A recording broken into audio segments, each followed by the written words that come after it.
Selecting building materials for your garden shed or storage shed project.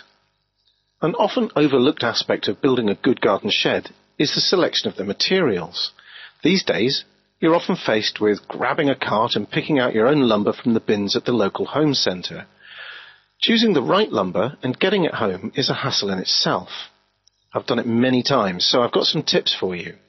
Plus, you'll discover how best to protect that pricey lumber.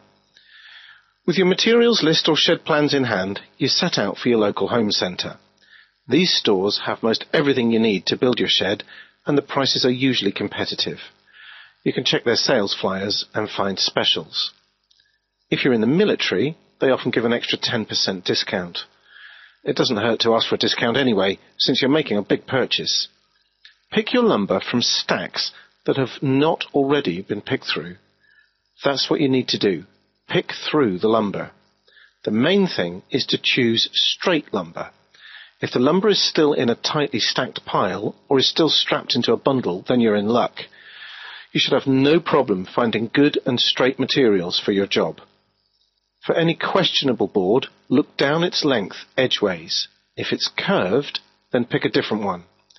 If you look at the end of a 2x4 stud, or at the end of any dimension of lumber for that matter, you'll see the growth bands from the original tree where the lumber was cut from. These circular annual bands will determine the warping tendencies of the wood.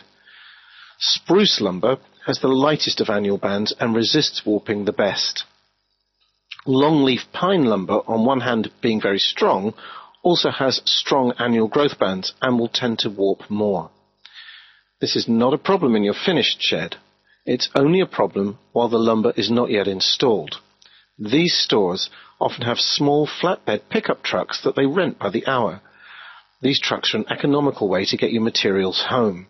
Just park your car, rent the truck, take your materials home, unload, return the truck with any gas you burned replaced, and pick up your car and drive home.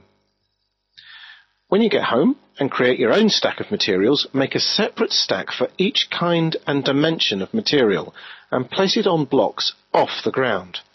Stack it straight and tight. Wrapping your material stacks in black plastic is best, as it cuts out the sunlight that causes drying out on one side of the wood, which results in warping.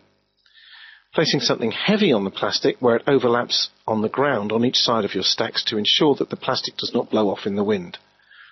Visit http://www.gardenshedplancentre.com for more free tips.